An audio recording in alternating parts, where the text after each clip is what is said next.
The Problem of Death from Sutra 48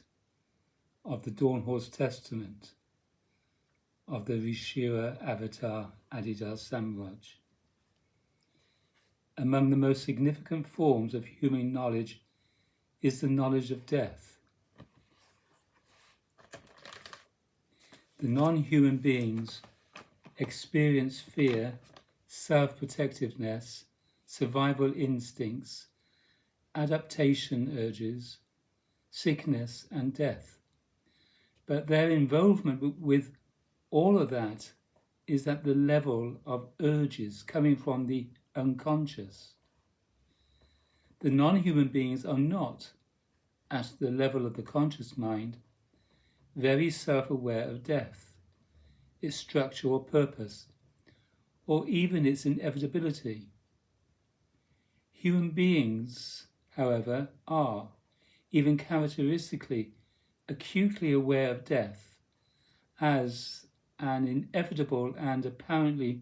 terminal personal event. This awareness is unique, conditional knowledge, but it is also only partial conditional knowledge. It is a sign that human beings, not otherwise more fully awake, are yet functioning on the base of the unconscious relative to the larger context, real process and ultimate purpose of death and of life itself. Thus, for human beings, at the lesser or commonly characteristic level of human development, death is a problem, a threat, a dilemma, or a question in the mind.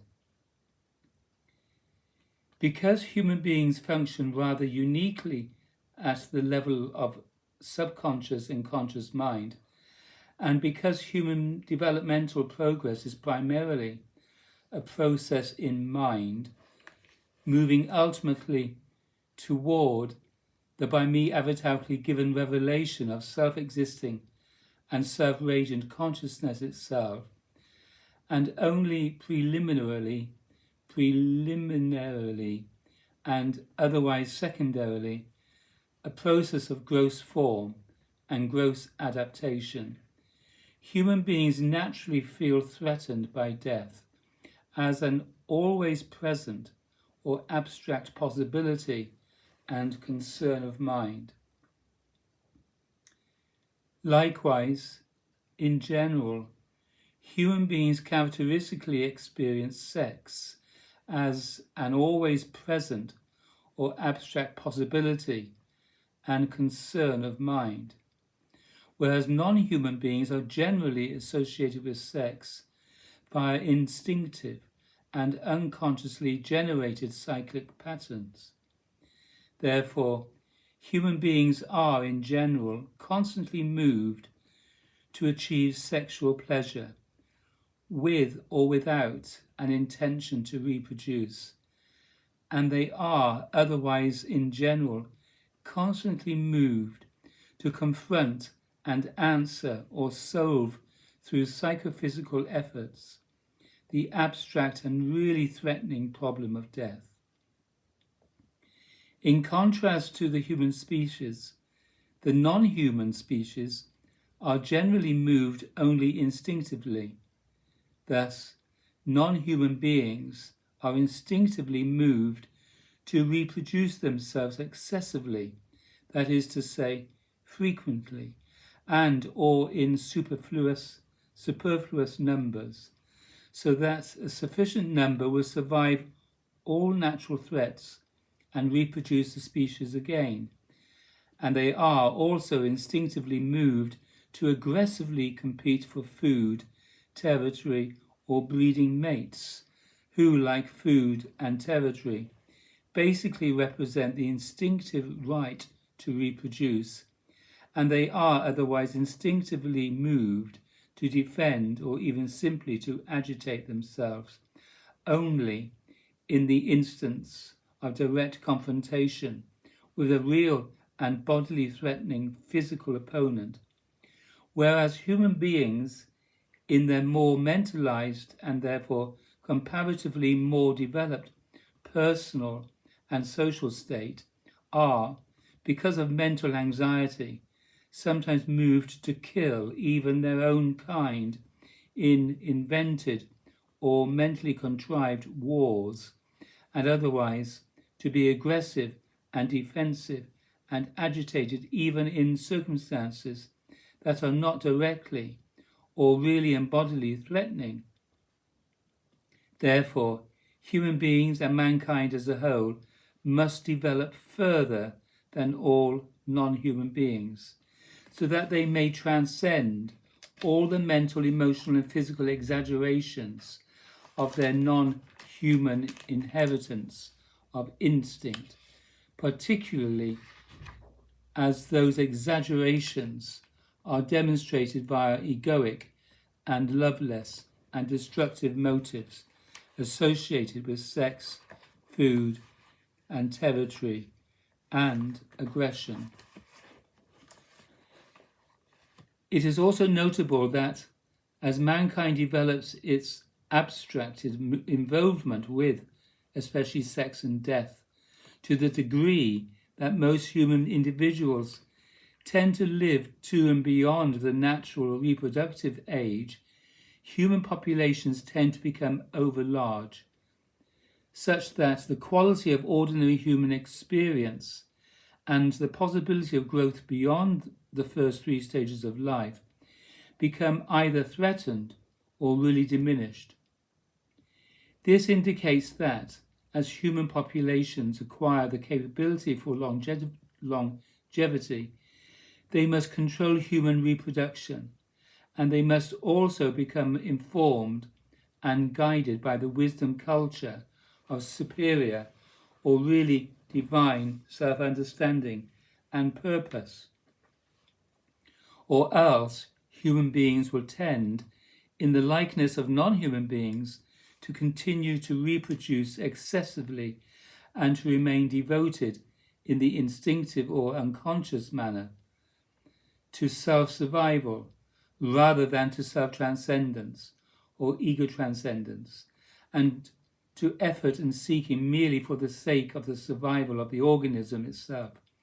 rather than to devotional surrender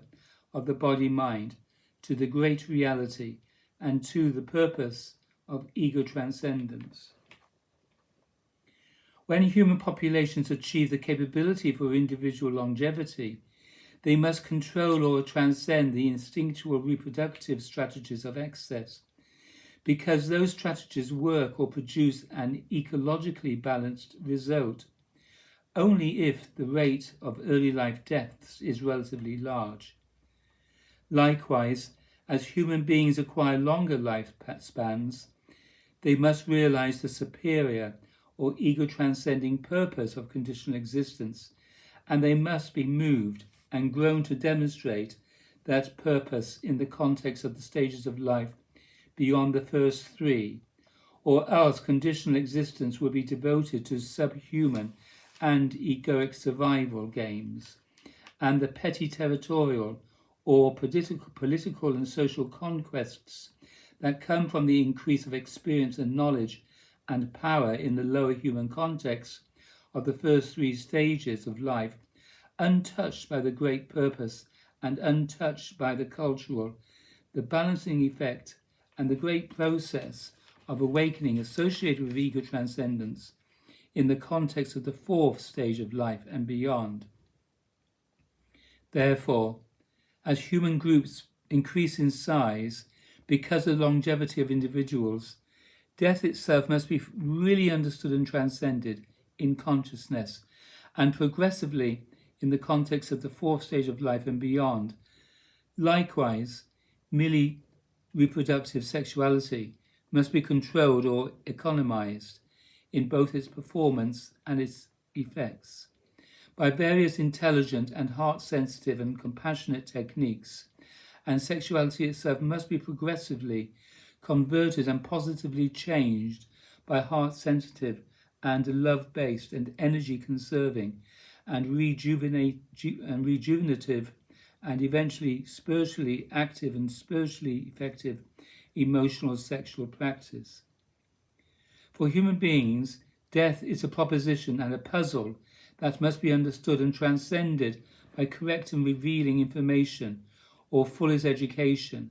and by the real process of ego transcendence. There is no peace for human beings until this matter is resolved.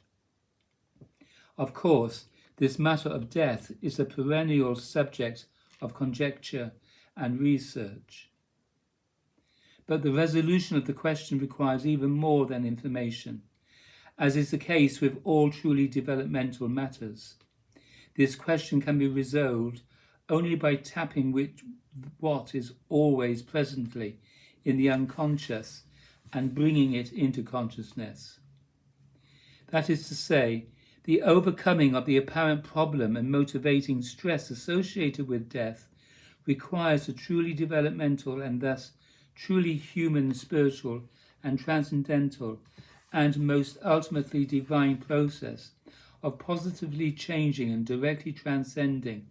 the limitations of mind, or the egoic burden of limited knowledge and limited experience. The unconscious is simply the totality of what is real, but not yet fully conscious, or brought to fully conscious acknowledgement and realization, since mankind has gone so far as to become self-conscious or mentally and egoically self-aware about death. Mankind must be surrendered to a process of becoming really and non-egoically conscious of what is yet hidden, and this requires truly human growth and growth beyond the first three stages of life, via the human and spiritual and transcendental and most ultimately divine process of participatory ego transcendence. Through such physical potential of death, progressively becomes hard realization of the self-sacrificial wound of divine love bliss. Deeper than the conscious mind of man in the third stage of life is the inherent realization of eternal love, immortal love bliss, unqualified being, infinite spirit power, and inherent wisdom. Therefore, as the process of human growth develops beyond the third stage of life, there is developmental progress, stage by stage, toward most ultimate realization, and more in that progress, the problem of death, or the wondering about the purpose, process, and effect of life and death, is overcome by real conscious realization of what is hidden from the lesser, mechanical, and unconscious point of view. Da.